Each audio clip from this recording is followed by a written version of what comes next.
सत्य को खोजने वाले आप सभी साधकों को हमारा नमस्कार।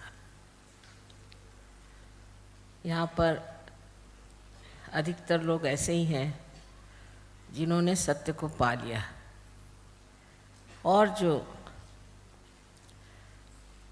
दूसरे मुमुक्षु यहाँ पर हैं उनके लिए भी कहना है कि सत्य हमारे ही अंदर है, उसको बाहर खोजने की ज़रूरत नहीं। काहे रे बन खोज न जाई, सदा निवासी सदा अलेपा तोहे संग समाई। कहे नानक बिन आपा चीन्हे मिटे न भ्रम की काई। उस आपा को चीन्हा चाहिए, और वो आपा क्या है? आजकल के इस साइंटिफिक युग में ऐसी बातें करना भी लोग पसंद नहीं करते, लेकिन साइंटिफिक युग आज उस कगार पर पहुंचा है जहां से सर्वनाश की सारी ही प्रवृत्तियां दिखाई दे रही हैं। उस वक्त मनुष्य जरूर पीछे मुड़ के देखता है कि आखिर हम जा कहाँ रहे हैं, गलती क्या हो गई। गलती यही हुई है कि हमने अपने को पहचाना नहीं, अपने को जाना नहीं, अपनी शक्तियों को पाया नहीं। हमारे अंदर जो गौरवपूर्ण है उसे हमने अपनाया नहीं, और बहते चले अपने बुद्धि के बल पर जो बहुत सीमित। इसलिए आज आपके सामने मैं एक अनोखी बात कहना चाहती हूँ। वो ये है कि आप ये शरीर, बुद्धि, अहंकार, संस्कार ये नहीं, किंतु आप शुद्ध आत्मा है। जो डॉक्टर साहब ने बात कही वो ठीक ही है, क्योंकि आप डॉक्टर साहब हैं और डॉक्टर साहब ने देखा कि हमने शारीरिक दोष ठीक कर दिए।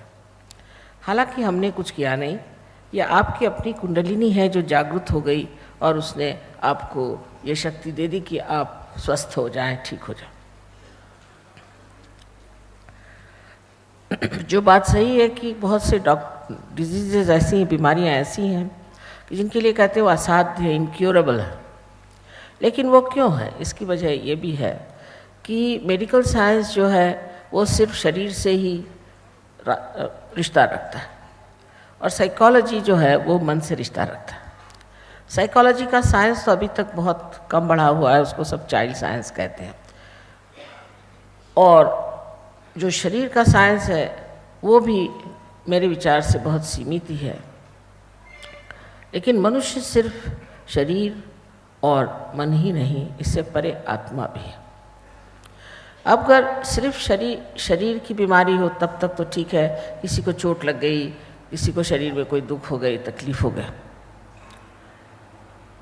लेकिन मन की बीमारी और शरीर की बीमारी, जैसे साइकोसोमैटिक कहते हैं, ऐसा जब मिलाप होता है, कॉम्बिनेशन होता है, तब बीमारियां बिल्कुल असाध्य हो जाती हैं।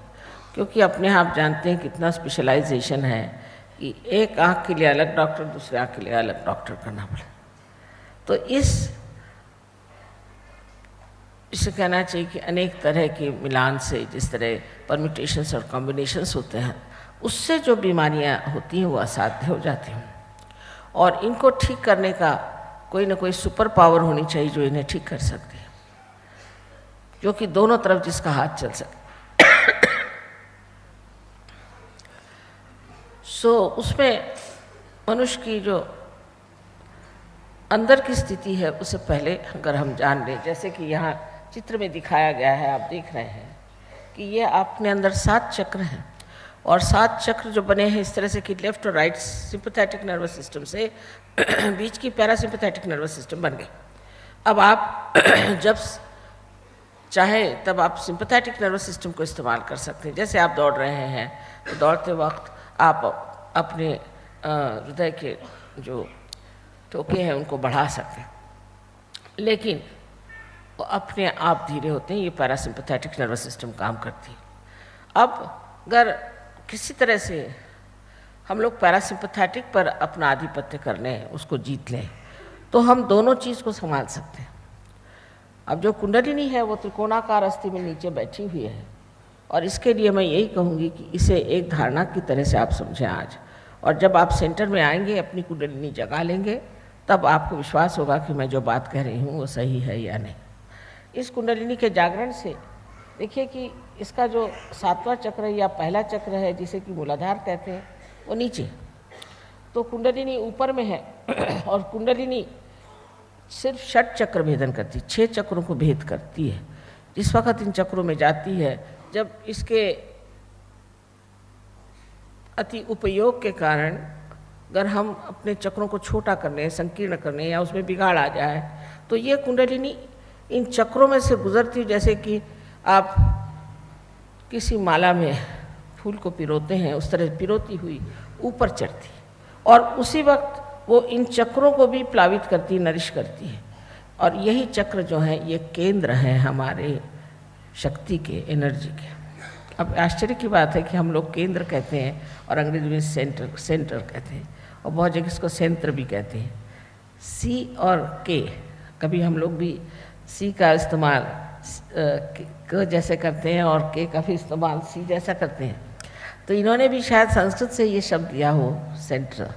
तो ये जो सेंटर्स हैं या जो केंद्र हैं, इन केंद्रों को पुराती है और उनको वो नरिश करती है। अब एक जीवंत क्रिया है, कुंडलिनी का जागरण एक जीवंत क्रिया है। जिस तरह किसी बीज को आप ज़मीन में बो देते हैं, वो अपने आप स्पॉन्टेनियसली सहज में ही उगाता है, उसी तरह यह सहज क्रिया है। और सहज क्रिया में भी ये जीवंत क्रिया है।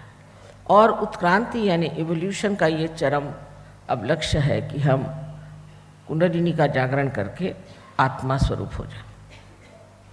क्योंकि अगर मनुष्य स्थिति में अगर आप रहें, तो अभी आपने उस एकमेव सत्य को पाया नहीं। अगर पाया होता तो कोई झगड़े होते नहीं, कोई परेशानी नहीं होती, लड़ाइयाँ नहीं होती, हर एक आदमी हर एक चीज़ के बारे में अलग अलग चीज़ कैसे लिखता।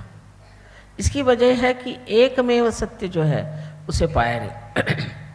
अब यहाँ आप जानते हैं 55 से कहना चाहिए, अब 56 देश, क्योंकि 55 देश तो बाहर से आया और एक देश अपना मिला के 56 देश के लोग बैठे। इनमें कोई झगड़ा नहीं, कोई ईर्ष्या नहीं, कोई द्वेष नहीं है, कोई किसी तरह की बुराइयां नहीं है, कुछ नहीं, प्रेम के आंदोलन में बैठे हुए हैं। ये सब कैसे हुआ?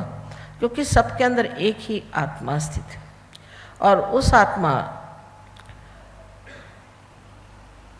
के प्रकाश में सब एक दूसरों को एक जैसा ही देखते हैं। ये आत्मा जो है ये परमात्मा का एक प्रतिबिंब है। आजकल के ज़माने में तो लोग सिवाय साइंस और पैसे के तीसरी चीज़ को जानते ही नहीं है, न मानते भी नहीं। लेकिन समझने की बात है कि अगर यही सब कुछ हो जाता तो आज अपना संसार कितना सुखी होना चाहिए था। सो हुआ नहीं। बाल बच्चे ठीक नहीं रहते हैं, पैसा हुआ तो बाल बच्चे खराब हो जाएंगे, उसकी एक आफत लगी रहेगी। और अगर किसी के पास कोई सत्ता भी आ जाए तो उससे भी वो कोई भला काम करेगा, ऐसी बात नहीं। इसे ये जानना चाहिए कि मनुष्य में अपूर्णता बहुत आ गई है, और ये अपूर्णता इसलिए आई है कि उसको पूर्ण करने वाली जो चीज़ हमारे अंदर है, जिसे हम आत्मा कहते हैं, वो जागरूक नहीं हुई। परमात्मा का प्रतिबिंब या आत्मा स्वरूप सबके अंदर है। बस यही है कि वो साक्षी रूप होकर के हमारी सब प्रक्रिया देखता है, और इन गतिविधियों को देखते हुए वो सिर्फ जानता है, लेकिन अभी तक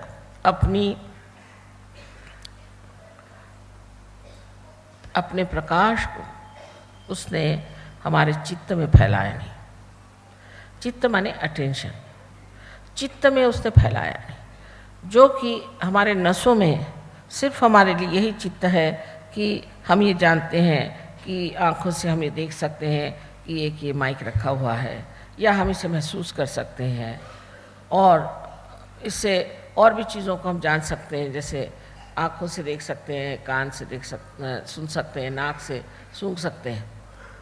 किंतु चारों तरफ फैली हुई एक विश्व की शक्ति है, सर्वव्यापी एक शक्ति, जिसको चैतन्य कहते हैं, जिसको रूह कहते हैं। ये जो जितने भी कार्य, अब देखिए कितने सुंदर फूल हैं, एक छोटे से बीज से या पौधे से ही कितने सुंदर फूल निकल आए। ये कैसे आए हम सोचते भी नहीं, ये आँख कैसी बनी इसे हम सोचते भी नहीं, कुछ सोचते ही नहीं। हम सोचते बस हम ठीक है, इंसान बन गए सो बहुत हो गया। सब्सक्राइब कीजिए कुंडलिनी जागरण को और प्रेस कीजिए बेल आइकन को, जिससे कि आपको मिल सके हमारी लेटेस्ट वीडियो सबसे पहले।